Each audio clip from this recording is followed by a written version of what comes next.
Genesis 1:1, if you have it, say, we got the bread. In the beginning, God created the heaven and the earth was without form and void, and darkness was upon the face of the deep, and the Spirit of God moved upon the face of the waters. Genesis 1:1, verses 1 through 2. Amen. Rediscovering kingdom worship. And the reason why I started here with Genesis 1:1, because in this particular book, chapter 1, we see, if you continue to read in your leisure, you'll see, amen, God speaking creation into existence. Mm-hmm. And what God is really doing at this point is that God is establishing an environment. An environment.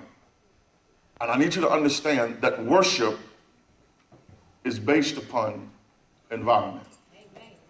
Y'all stay with me, because it's going to be good. All right. Y'all don't push me. We're just going to talk a little bit, and we're going to let you go and go home. Amen. But it's based upon environment. And what we have to get to the point is that we must set an environment for God to move. Watch this. If you look at the creation, notice that in God creating environment, God put everything in specific order. Mm-hmm. Watch this. You can't worship God when there's no order. That's right. There has to be order in order for true worship to come. God is a God of principles. Mm-hmm. You see principles being established in Genesis 1:1. In order to come into true worship, there are principles that must apply. You can't please God if you don't operate in principles. Notice in the creation. God, what would have happened? And I was thinking in my human mind as I was studying God's principles. God created an environment. Maybe you already noticed, sometimes I catch things late. But God, when he created the fish, I said to myself, what would have happened if God would have created the fish before he created the water? Wow.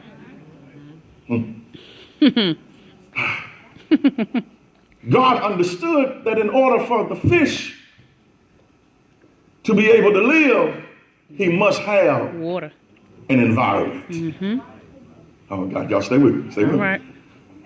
I says, what would have happened if God would have made the tree or the flower before he made the dirt? He made dirt. But he understood that in order for the tree and the flower to grow, the environment, it must have the right environment. Now watch this. So after God puts everything where it needs to be, then it says, and then God said, let us make man. And man was created out of the dust of the air, of the ground. And here in my mind, y'all know sometimes I go. I'm in la la land. And I says, okay, God, now you've created man. You've created woman. Now watch this. And then it says, and God placed man and woman in the garden. Uh-huh. Now, understand, if you can, there was an entire earth made when he made earth. Mm-hmm. But there was one spot that God set aside called the Garden of Eden. Uh-huh. Now, in Hebrew, Eden means the garden of delight, the garden of my pleasures. Mm-hmm. Out of the entire world, God creates a specific spot, and then he places man in the garden. What he did was he placed man in his environment. Watch this. The environment, it is the environment's responsibility to take care of whatever is planted in it. You take the fish out the water, he's going to die. Mm-hmm. Because he's out of his Environment. Environment. You take a flower and pull it out of the ground, it's going to die. Why? It's out of its environment. Because it is out of its environment. The devil understood that, man. And that's why the devil came to the woman and he began to seduce her and trick her and lie to her. Because the devil understood this. Said, listen, I cannot destroy the environment. Because it was created by God. But if I can get man out of his environment, yes, he ain't gonna make it. That's the truth. Are y'all with me? That's the truth. I'm preaching already. You preaching. You preaching. So now I look and says, okay, God, you place man in the environment. And then it says in Genesis 3, I believe verse 8 somewhere in there, begin to talk how God came down in the cool of every day. And he had fellowship with man.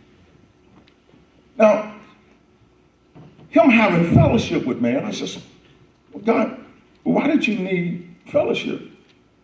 He came down every day in man's environment that man may worship God.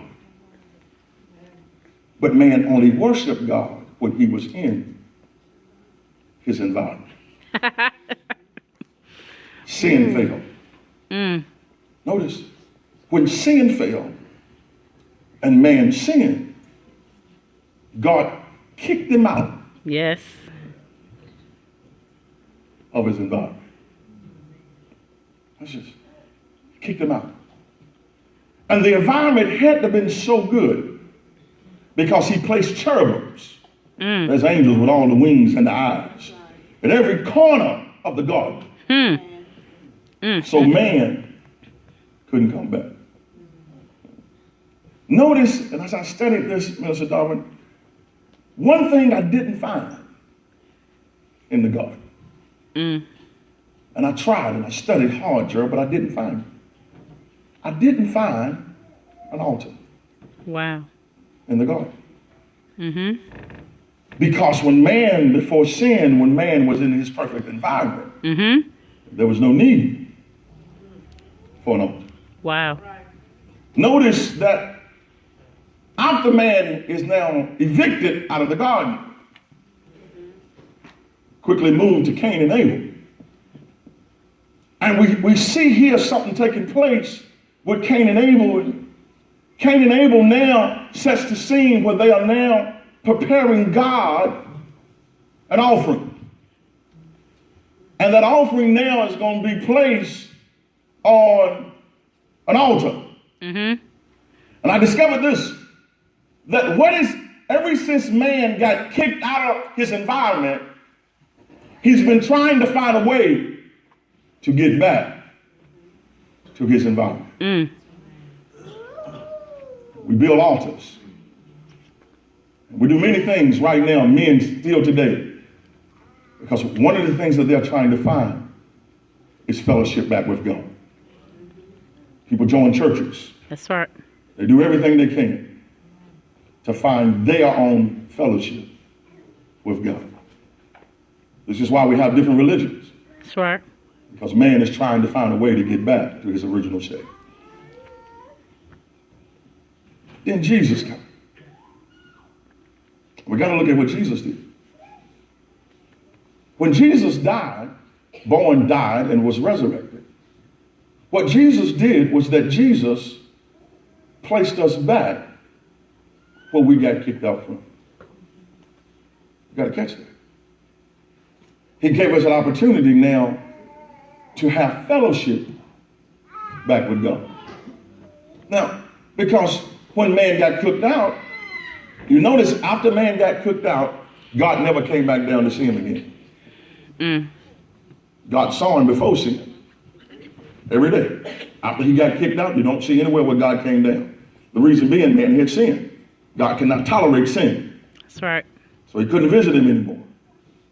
So in this, and I'm studying, I says, well, God, I understand what Jesus did. I understand the environment. I understand this. I understand that.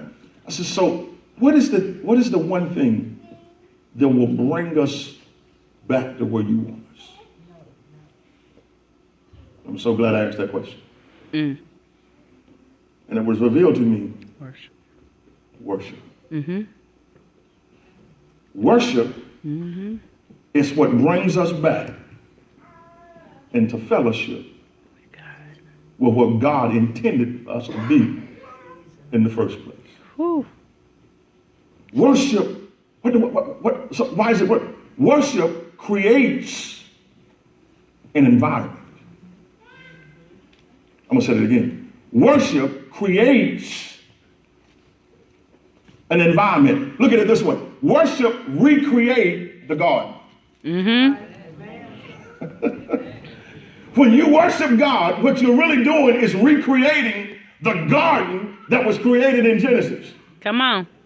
Well, let's don't forget. The garden that was created in Genesis, that garden was man's environment, and it was the responsibility of the environment to take care of man. Okay, somebody got to go with me. So in other words, if I need my bills paid, come on now. instead of me sitting down and trying to figure out how I'm going to pay my bills, if I just learn how to worship. Come on, Pastor. Come on. Come on. Because when my bills need to be paid and I learn how to worship, what worship does is recreate the right environment. Somebody helping me. Amen. Somebody helping me in here. It creates the right environment. That's why we cannot afford not to worship every day. Amen. Because I don't know about you, I need something from the Lord Every day. Yes. See, we got to mess up. We got to mess up. See, some of you think that you're only required to worship when it's Sunday morning. Uh-huh. Sunday morning is just an extension Come on. of what you've been doing all week. Y'all ain't gonna have no church with me. What Sunday morning is that you come together with a group of people that's been doing what you've been doing all week. Come and on now, now. when 2 or 3 gather together, y'all ain't gonna Come on, Pastor. That's why we can't just worship on Sunday. That's right. Worship should be Monday morning. Worship ought to be Monday evening. That's right. Worship ought to be Monday night. It ought to be Tuesday morning, midday Tuesday. Every opportunity that you get to worship God, you ought to worship Him. Amen. Unless you just one of those ones that I just worship on Sunday. Can't do it. No, I can't afford to just worship on Sunday. Because I need Him to wake me up on Monday. Amen. And when He wake me up on Monday, I need Him to wake me up on Tuesday. You better say it. I need to create an environment on Wednesday and Thursday and Friday. See, you can tell folk that's just been waiting to Sunday to get to church to worship. That's why you got to pump and prime. That's right.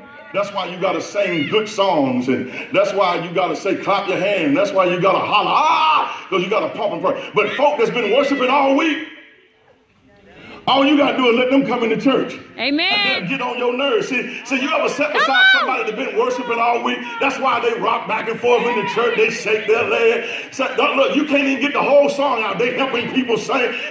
Worshiping people that have been worshiping all week long, they'll take over your song when you start singing.